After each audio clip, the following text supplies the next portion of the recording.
Hello, everyone. Welcome to another episode of the Coach Kellie Speak Show. I'm your girl, Coach Kellie, as always, here each and every Monday at 5 p.m. on Listen Vision Live. Well, this week, of course, every time I get started, I like to talk about my week. I just think my week of reflection is always great. And so last week, I decided that, I wanted to just really step my game up as far as my relationship with God. I was like, it's time to go to the next level. As it is with the gym, if you're doing cardio, sometimes you can kind of, get used to one machine. So one of the machines that I use when I go to the gym is an elliptical machine. And so when I'm on an elliptical machine, sometimes I feel like, maybe after a month of doing, say, the setting, a hill setting, I'll try to change it to maybe a random setting because I want to shock my body and go to the next level. And sometimes, even as a Christian for myself, I feel that I can kind of get into a routine and get stuck in that routine, and I feel like I'm not necessarily growing anymore. And so when I first got saved, like I could read, say, one scripture and be done. But now it's like my hunger and thirst has changed. So now it's like I want more of God. I want more to spend more time with him. And so this week I decided, I'm going to really step my game up and just really spend that time. And instead of, when I wake up, the first thing I do is turn on my phone and check my notifications and check my emails.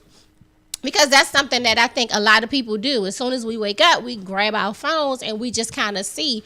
But this week I was more intentional that before I get on my phone, let me just pray first and talk to God first and say, okay, God, thank you for waking me up. And, all of those things that a lot of times we don't do. And so this week, let me just go back to last week. Now, last week we lost 59 people to a mass shooting in Las Vegas. And then now this week I'm reporting that we lost 40-some people to fires in California. And my heart goes out to each and every victim of the shooting, as well as everyone who has lost their home. And so with our environment in the world being so crazy with just all of these different shootings and people dying and the earthquakes and just all of these things where the casualties are great, I want to just ask you, and really summons you to pray more and be more intentional about covering your families. I'm sure the people who lost countless loved ones during all of these tragedies now are praying like never before, covering the rest of their family members that has not been affected. And so we don't want to wait until tragedy hit our household that we begin to pray and go into a new level in our relationship with God and being more intentional, not just with our own life, but even praying for our neighbors and praying for our communities, praying for our leaders, with the way our things that are coming out of our Oval Office, just even on our, president that we actually have, although there are things that I personally don't agree, it is still our responsibility to pray for our leaders and that they will have the wisdom to really handle what's going on in today's society. So today I just ask you, and if I can give you homework, if you will, it's just to step up your relationship with God and take it to the next level. You may not be a person that can pray 35 hours, but just begin to meditate on those things that you've been called to do. Meditate on, just being nicer. Meditating on not having so much road rage, during the week. Or maybe you can set yourself not to complain so much, because sometimes you don't know that your energy that you put out into the universe is affecting those people that are around you.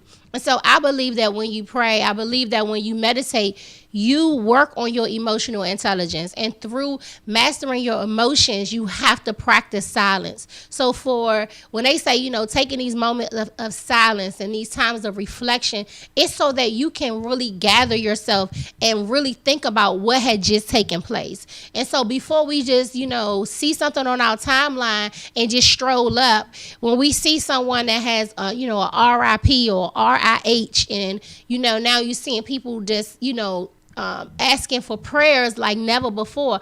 I've never seen on my timeline this much tragedy in my entire life. This many, kids being abducted. I just posted something on my Facebook page just this morning about a missing child from this area.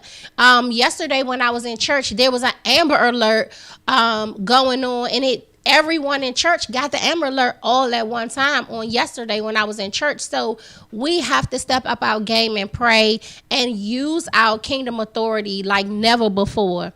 And so that was my thing this whole entire week. And so not only that, but I want to just invite all of the wives. I'm going to have a Coach Kellie Wives Night Out.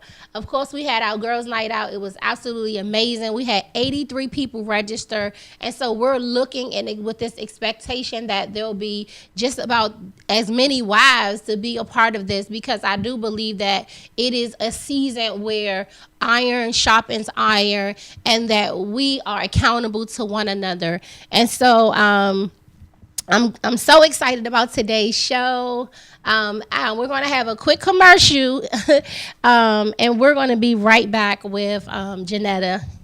Okay? You right back. Hello, everyone. It's your girl, Coach Kellie, from the Coach Kellie Speaks Talk Show. I'm here to talk about my brand new book, the 30-Day, 30-Minute Visionary Journal, Awakening the Finisher Within. I wrote this book because I wanted to inspire other people to be finishers in their own personal journey of business and everyday life.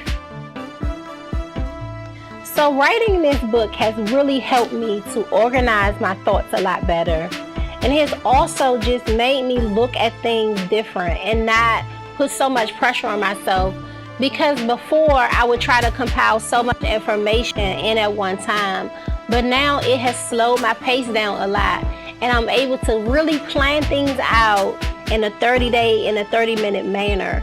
And so I think that now, with different projects that I'm working on, I feel that I'm a little more confident in what it is that I'm doing because I've actually planned it out better. So I hope that people who get this book will have a deeper appreciation for, number one, who they are, what they've been called to, and the people group that they've been called to as well. I also want people to have a clear and step-by-step guide to how to fight against fear and procrastination. I hope that this book will help you to win in each and every level of your life, each and every area of your life. I want this book to change the way you see yourself. When you look yourself in the mirror, that you won't see yourself through the eyes of fear, but that you'll see yourself through the eyes of faith, knowing that you are a finisher and that you will finish each and every project that you put your hands on. I just wanted to take this opportunity to say thank you, gracias, because without you, I would not be able to do what I do, what I love every day, from styling my clients to the boutique, and now my new show, the Coach Kellie Speaks Talk Show. This has been an exciting journey for me. I'm inspired by each and every last one of your comments, how you share my posts, going on to YouTube, leaving comments, just all of that just warms my heart every time I read it. And so I wanted to just let you know that you can buy my book on my website at www.coachkelliespeaks.net. Thank you again for tuning in, and I love you guys so much. Thanks.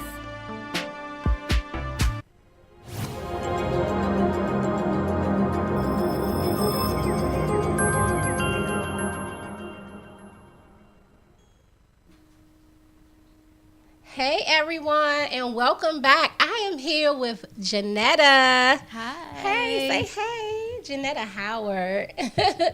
Janetta is one of those people I see at church all the time. She's always smiling. She's always pleasant. And so one day our pastor had her book and featured her book at church one day. And I thought it was just so amazing that you were so bold to write about this subject.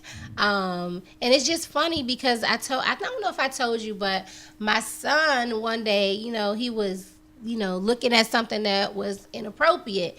And so I was like, oh God, he so young. Like, how can I start this conversation? And then it's like that Sunday you wrote the book. So you're going to help a lot of parents to, tackle that issue. And so tell us a little bit about yourself before we begin.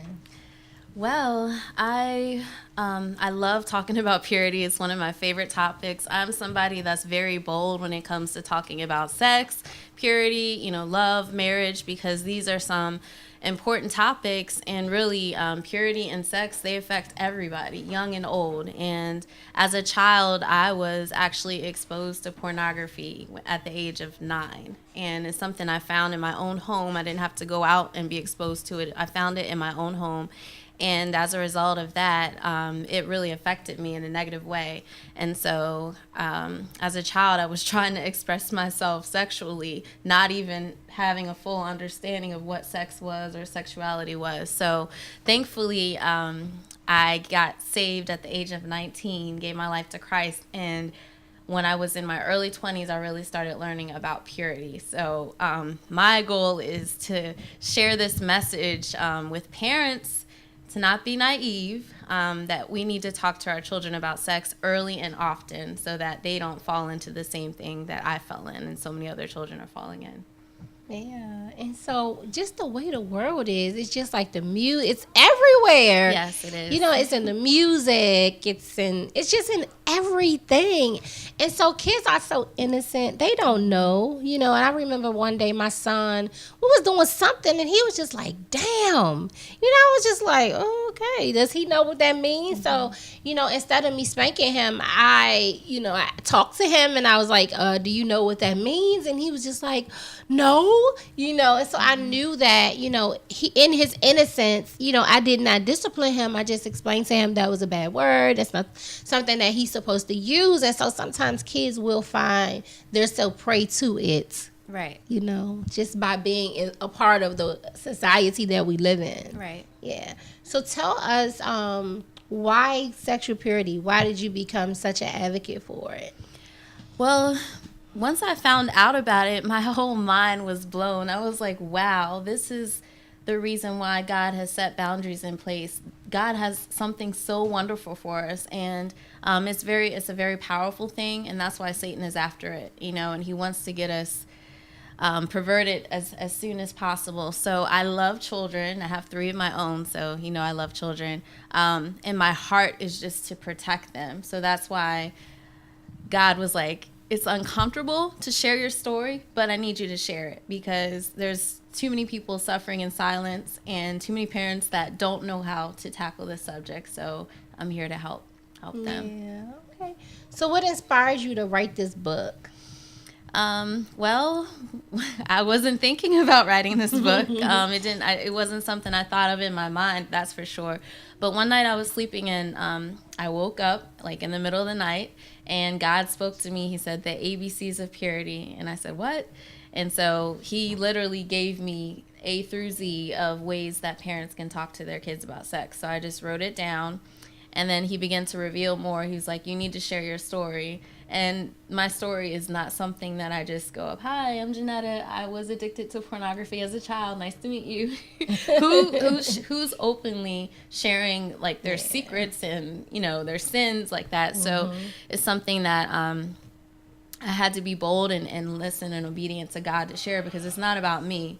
It's about helping other people that are struggling. So. Yeah, and it's just that thing. I remember just being in elementary school, and at that time it wasn't videos. Of course, we didn't have cell phones, but it was more magazines, mm-hmm. and kids would bring the magazines home to school that their parents owned, and so it's a huge business. It is. It's a huge business, and you're right. It can be addictive.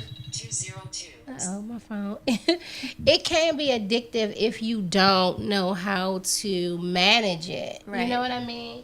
And so what did you do to break the addiction, if you will? Wow. Well, thankfully, the addiction was broken as a child, so it's not something that I've ever struggled with as an adult. So I'm thanking God for that, because a lot of people get hooked in childhood and they're still hooked. And so what I did was basically God covered me. Oh my God, stop. So, I found the magazines in my dad's car. I didn't talk about it. How can I? This was not a subject that we discussed in my home. Sex was not a subject that we discussed. I learned mostly what I learned about sex in school from my peers. So, I found the pornography and I was looking at it and everything, but I believe I started seeking God, wanting to know more about him. And when I found out about God and who he was, I realized I had done some horrible things, as a child.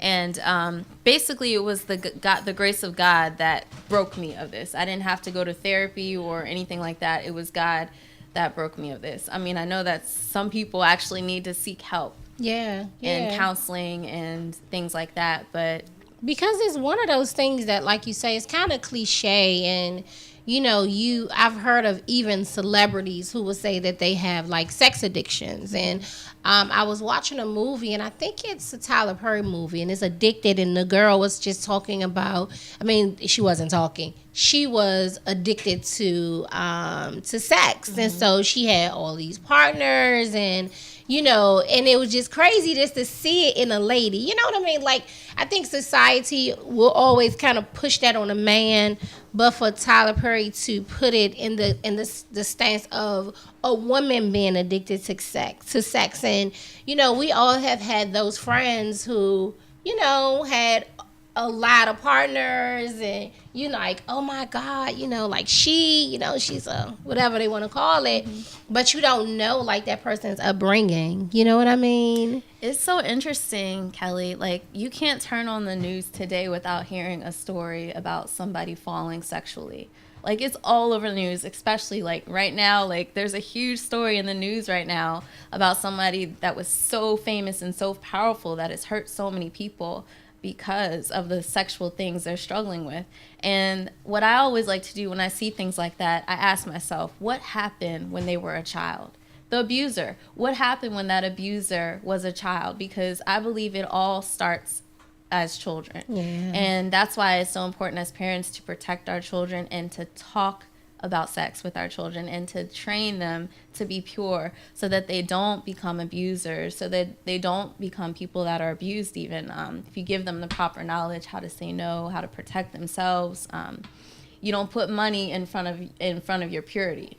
You know what I mean? You protect your purity. I don't care how much they're going to pay you. Like, it's so many things that we can start teaching our children now. And I'm not blaming any abuser or someone that has been hurt. But there are things that we can do to teach our children to help prevent this from happening to them.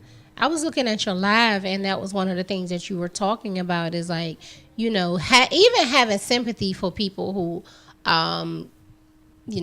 we hear about, these teachers who touch the kids and they're sleeping with the kids or whatever. It was just a case in Charles County when with the man who had 25 charges, over his lifespan of teaching.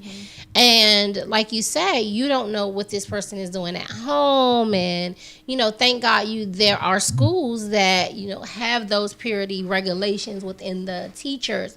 But I wonder, how are there signs that a person is abused or have a sexual perversion or addiction? Like, do you know the signs, or can you tell us like some of the signs that are there? If a child is abused, a lot of times they'll be like withdrawn. Some children have symptoms of bedwetting, and they're older. You know what I mean? They're beyond toddler stage, and they're still bedwetting, and that could be a sign of abuse. There's so many signs. You just really have to know your children. And sad to say, that's kind of hard for parents these days, because you have children that are just in a single parent home, or they have both parents and their parents are working and they're latchkey kids like I was, so nobody's home when they're coming home, and everybody's busy and trying to make money and trying to provide, and leaving their children, I guess, with a daycare or whoever, family members and things. Your children can really, these things can slip through the cracks. You're just running, but you really have to take time and really get to know your child and really make sure, what's going on with my child? Let me pay it. Do I even know my child? I was very quiet. I was a good kid, as my parents would say. I was an angel, but I was struggling with some things because of what I had been exposed to, and they never knew.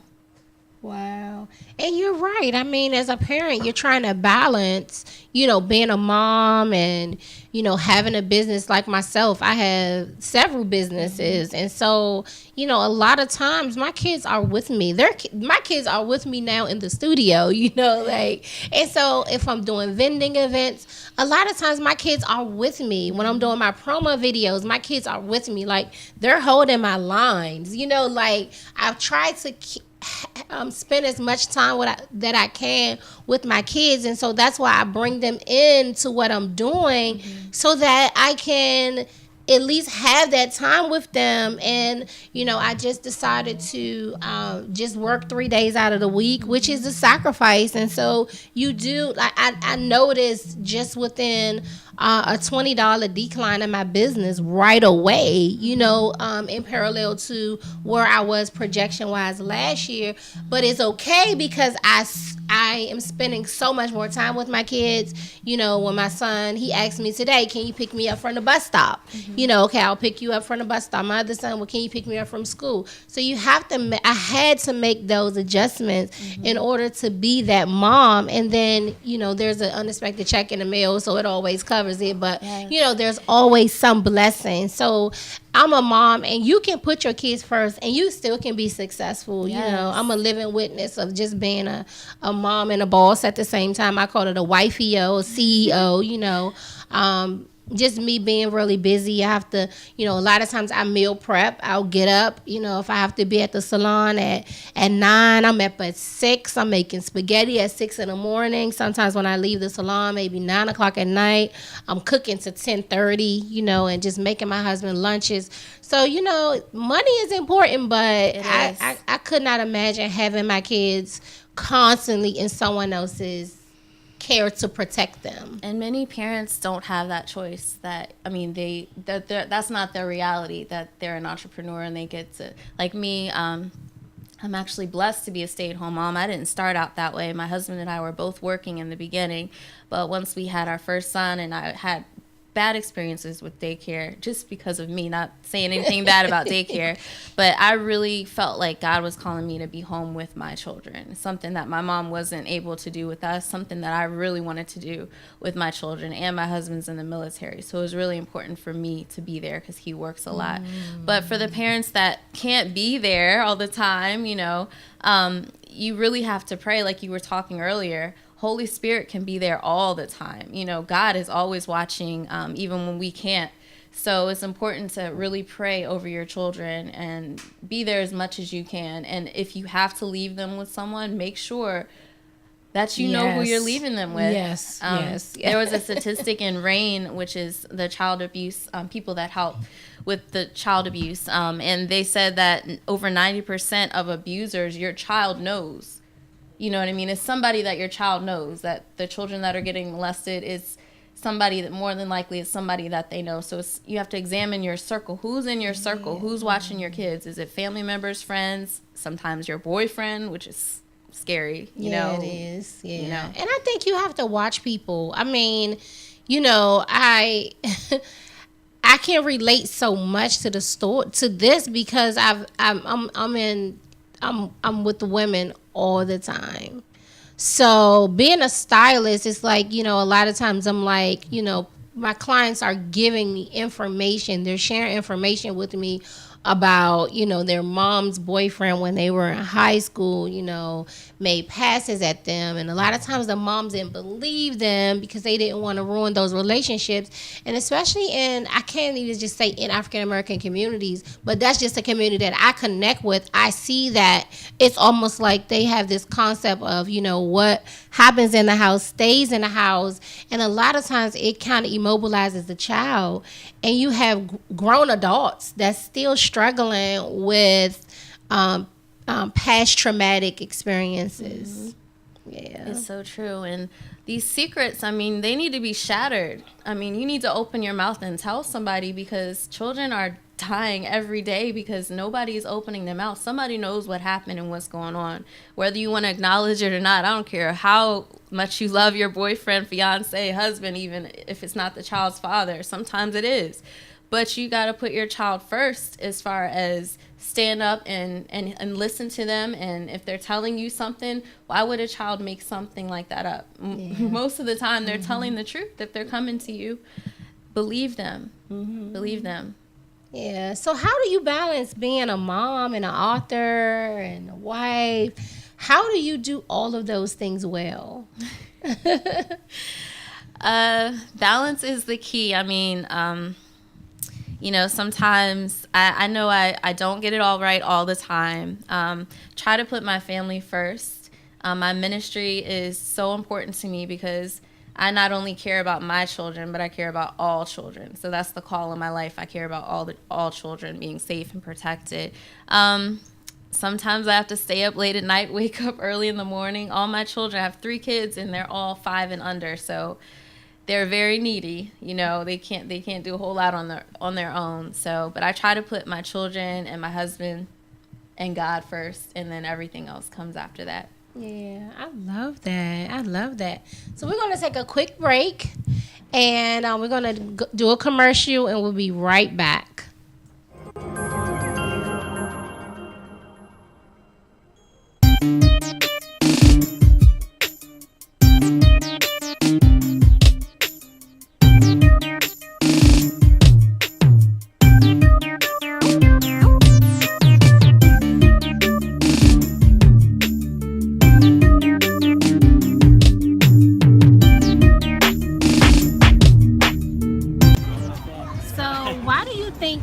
Give up? I think people give up because they don't think they're good enough. So why do you think people give up on their dreams or any part of life? I think people have a tendency to give up on their hopes and dreams and aspirations due to, some might say, defeat. But in defeat, there's also a lesson to be learned, and I think a lot of times, if we draw on the lessons of defeat, it actually can give you enough fuel to overcome any and everything. But ultimately, it comes down to just feeling sorry for oneself, having self-doubt, and ultimately losing focus and belief in oneself. So, oftentimes people give up. What do you think the reason is? I feel like people give up because they're scared to fail. And, failure is like a big reason to why people don't try as hard, or they don't want to see like the end result. So I think that's why people give up. Thank you. So why do you think people give up on their dreams? I think people give up because of time and because of listening to other people. They think because if you want to be a singer, you can't make it in that business, so it's really, really hard. Or even when you get older, after a certain age, as a kid, you're in high school, so you have all these big dreams, big imagination, and you're like, okay, I can do this, I can do that. And then you get even older, you're in college, you're like, well, I can do this, but I can make more money in this. And then you're like, okay, well, I kind of got to change it. I like this, but I'm gonna take a little bit out of it and try my hardest to make some money. And then you get even older, and you're like, I just need to make a living. So then you kind of give up because you need to survive. You need to make a living. You need to help your family. And now you have a family. Now you have a house or an apartment or something like that, and you have no money. So it's harder to say, well, I got to chase my dream, but do I eat first? It's a little difficult. And you listen to everybody else. Everybody's telling you no, and you take it and you run with it, and you're like, well, maybe it's just not for me. No, it wasn't for them. It's just a little harder, but that doesn't mean stop.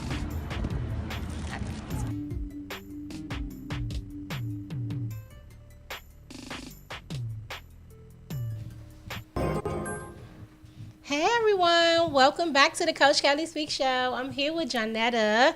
Hi. And she is the author of the ABCs of Purity. And so it's all about talking to your kids about sex. And so what age do you think that it's good to talk about sex? You start talking to them about sex when they're in the womb. No, I'm just kidding.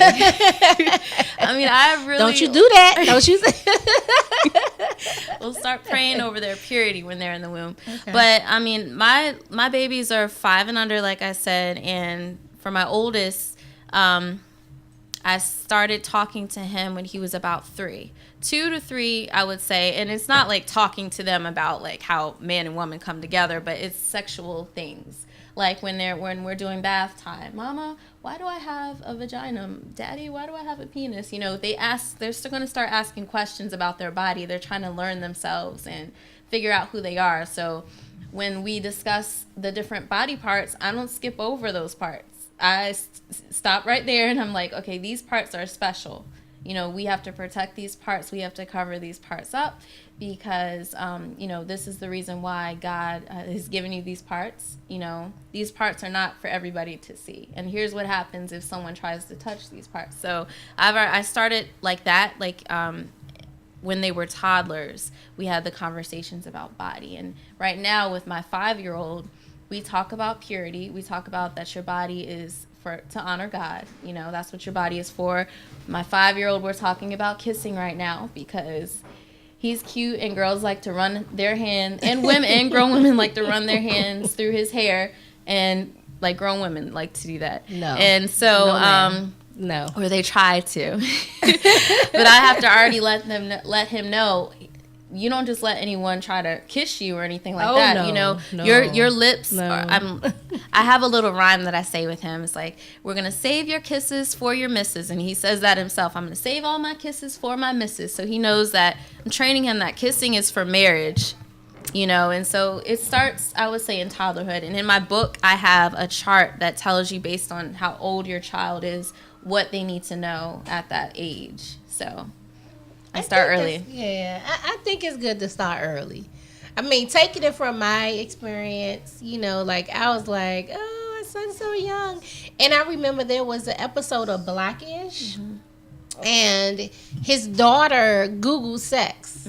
She just typed it in. And of course, with the way the world is, videos, YouTube videos, just all of these things. And, you know, she was like, of course, it was way too much for her in that moment. And so just seeing it and watching it, it's just like too much for me.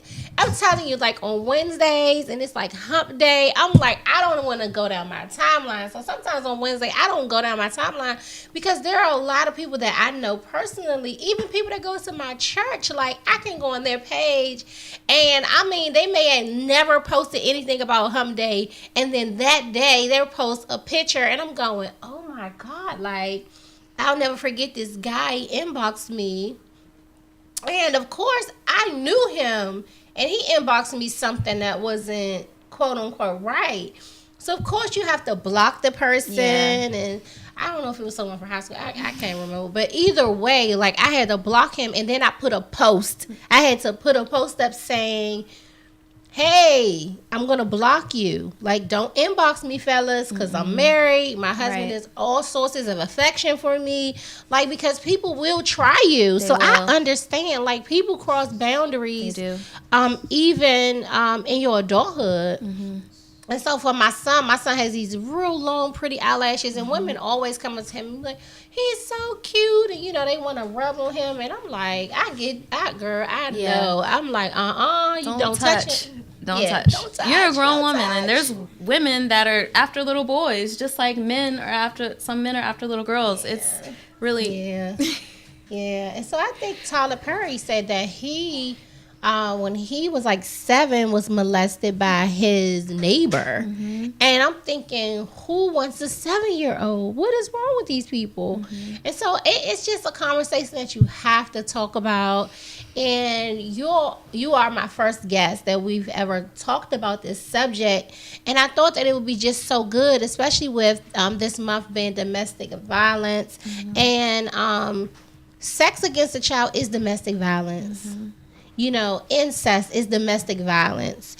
You know, so it's very important. There's so many different forms of domestic violence. And so just liking a child, just anything, I just don't get it at all. And so one of my cousins, her kids, she has 5 daughters, and they all went to one of the elementary schools in this area. And it was a guy who was 23 years old and he was luring kids in through Snapchat. I don't know if you heard about it. It was last year, and come to find out, he was also molested.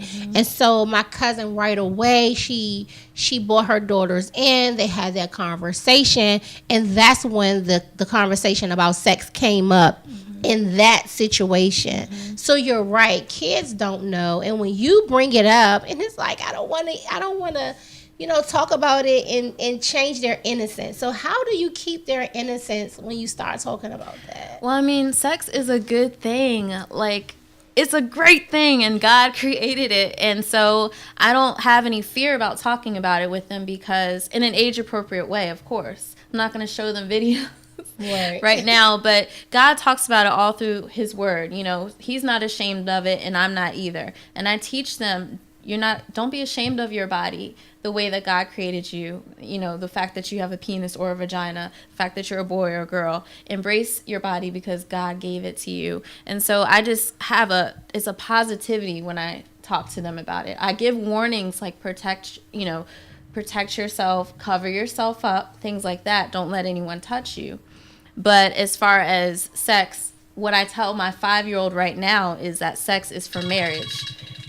He asked me, I think today or something on the way to school, Mama, what is sex? So he wanted to know the technicality of it. And I said, sex is for marriage. He loves animals. So he understands mating. So he understands mating. So I said it's for husband and wife, and it's kind of like mating. And I left it at that. And he was satisfied with that. So you don't need to go too far into the conversation. Your kids will let you know what they're ready for. But because for me, it's like I don't want to beat them up. You know what I mean? So when I saw my son looking at some things, I was like, I want to beat him. Yeah. Like, I just didn't know what else to do. Like, not that I'm violent, but it was just like, no, don't do it, no, Yeah. And you want to, like, grab them and, like, no, it's over. Their innocence is over. When you do catch them. Because I have a lot of clients that say at 11, middle school, they'll find their kids doing things that they're not supposed to do and exploring. And so my son is now in middle school. And I'm telling you, like, I dropped him off one day, and it was a young lady who, she had, like, 3 bundles of hair, and she had her uniform shirt tied in a back. And, it just was really inappropriate for someone that was, I guess, 11 or 12. And so how do you handle, or what advice could you give to someone like me who have a son that just started middle school, and the girls are very aggressive, and you know what I'm trying to say? Yeah, something you said about like how you don't want to beat them. I know that's like it can be a natural instinct, like don't. But what we don't want to do is shame them, because the moment we shame them, they're never going to come to us again. So they're going to hide their sexuality from us from this point on, because they know that they already know what our reaction is going to be when they bring this to us. So that's where the secretiveness comes from. Wow. That's where it starts, That's why I couldn't really come forth, because it never was really talked about. So I thought it was a bad thing. I thought sex was bad and you had to hide. So I really have a positive outlook. If I were to catch any of my children doing something, hopefully we've already discussed it beforehand, but if we haven't, I'm going to discuss it with them, but in a positive way, in a calm manner. In a calm manner. Maybe you need to step away and come back. How? Because I know how it feels like to hide secrets. Yeah. Because you're afraid. It's hard. I'm just happy that you wrote this book. Let me say that, because you are setting so many parents free. Yes. I mean, and let's just change this up a little bit. So, in one of your recent Facebook videos, you were talking about sexual standards, and as it relates to adults. So, what is your take on that? Because nowadays, it's like women are more feminist, more liberated. We have the choice to, just kind of spread our wings a little bit. So how do you feel about women's right to experiment more sexually? Yeah, you have the freedom to do. God has given us free will. You can go swing from the chandeliers and enjoy every man that's walking down the street and woman, or both at the same time if you want to. You can transform yourself from a man to a woman this day, whatever you want to do. You have the freedom. God has given you the freedom to do that. But the thing is, that doesn't make you free. That puts you in bondage. And that's the thing we're missing. Like, they're saying freedom, but you're really in bondage. You know, you're a slave to sin. That's what you are. And so, I mean, the standards haven't changed. God's standards have not changed, and they've been the same since day one. So, I mean, we can create new standards, but what type of result are we going to get? Because only through him are we going to have the good life, and only through him are we going to find true love and the things that we're really looking for. Yeah, because I see, I guess a couple of weeks ago, they had this slut walk with Amber Rose, and I was just like amazed by it, because it's like, you know, I've never seen it so done so outwardly. Like, you know, of course, being on Instagram, being on Facebook, you have those Instagram models, and they're posting every part of their body. They're holding nothing back this day and age, and so, you know, seeing it now, I mean, even from my opinion or from my perspective, it seems like a lot. It seems like, you know, you have to be over sexual to be accepted. And, you know, or you see, you know, one person posting pictures of they're doing humanitarian work, and they may get 3 likes. And then you see another girl and her boobs out, and it's like, she'll have 2,000 likes. And so you have young girls who have this, they're inspiring to be, you know, the Amber Rose, the, you know, the Black China, the, you know, I have a little cousin who says she wants to be a stripper when she grows up. Like, it's so fascinating just to see all of the things that they are gaining as a result. I mean, we're in a society where side chicks are having press conferences. So it's like, what would you pray, or what would you say to a teenage girl that could be watching this? Like, what would you say to her?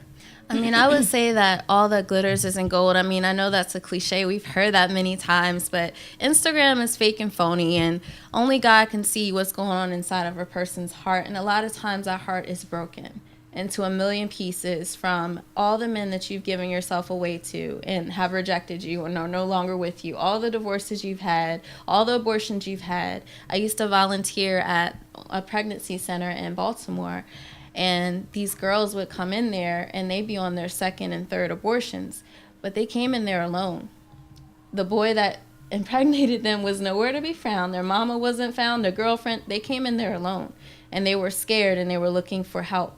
You know, so I've seen the other side of it to know what the real deal is. You know, it may look glamorous, but we have some glamorous women of God that are pure, that are representing purity. Not that they've done everything perfectly. Purity is not about perfection. Let me just say that right now. I mean, you don't have to be a virgin until marriage to represent purity. You're pure the day that you accepted what Jesus did for you on that cross. He's made you pure. It's nothing that you can become in your own works. And so women like yourself and like me and like so many others that are living a pure life, as far as they're doing things the way that God wanted them to be done from the beginning, and they're experiencing the results. Yeah, I think this was such a good show. I mean, I wish I had more time to talk about it, but it's just fascinating to me that, you know, just how God just orchestrates everything and how he just aligns our life. And, you know, for me, I didn't come from that background of saying, well, I'm going to wait, you know, to experiment in those ways. But I noticed that the day when I decided that this is what I was going to do, that I was going to do it and make sure that every decision that I made was based on God's word. So when I have those temptations to look twice, and I'm married, I've been married for 13 years. And so, and you know, my husband proposed to me. I said yes, and we had never kissed. So, you know, a lot of my friends was like, "How do you know what it's going to be like?" And I said, "Well, I'm just going to have to trust God on that, because I just believe if He is the one, then it's going to be amazing." And so it's been 13 years later, and so I'm just saying that to say that there are just moments in your life that you just have to fight for yourself, and you have to believe in yourself. You have to have those standards for yourself that, you know, I'm going to walk the right way. I'm going to walk in the right pathway. And even if I fall short, I'm going to get myself back together. And that's what it's all about. And so this is something that I learned in my 20s, you know, but if you can give your child just the advantage, get this book. How can we reach you? We're getting ready to wrap up, but can you give us your website? Sure. My website is www.JanettaHoward.com, and it's JOHNETTA Howard.com. My book is also available on Amazon.